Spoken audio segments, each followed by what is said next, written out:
আমি কি কৰিছো আমাৰ অসমীয়া মানুহবোৰে আমি কি কৰিছো আমাৰ ল'ৰা ছোৱালীবিলাকক অসমীয়া মাধ্যমত পঢ়ুৱাবলৈ বাদ দিয়া হৈছো আমি পঢ়ুৱাইছো ইংৰাজী মাধ্যমত ইংৰাজী ক'বলৈ জানে হলহলীয়াকৈ আমাৰ ল'ৰাই কিন্তু অসমীয়া লিখিব পঢ়িব নাজানে আমি গৌৰৱ অনুভৱ কৰো মই লিখিছিলো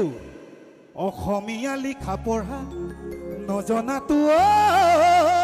অসমীয়া গৌৰৱৰ কাৰণ আজি হাতলে গ'ল অসমীয়া সোমালে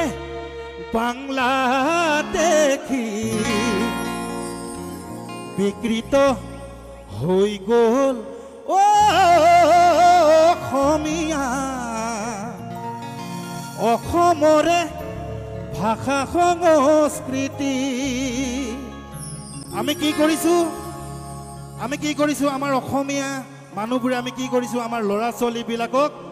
অসমীয়া মাধ্যমত পঢ়ুৱাবলৈ বাদ দিয়া হৈছো আমি পঢ়ুৱাইছো ইংৰাজী মাধ্যমত ইংৰাজী ক'বলৈ জানে হলহলীয়াকৈ আমাৰ ল'ৰাই কিন্তু অসমীয়া লিখিব পঢ়িব নাজানে আমি গৌৰৱ অনুভৱ কৰো মই লিখিছিলো অসমীয়া লিখা পঢ়া নজনাতো অসমীয়া গৌৰৱৰ কাৰণ আজি নিজৰে সকলোবোৰ জলাঞ্জলি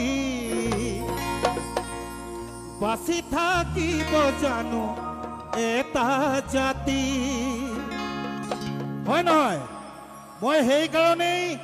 শেষত কৈছিলো মই কি বুলি সময় থাকোতে আহা অসমীয়া বান্ধু কালত টঙালি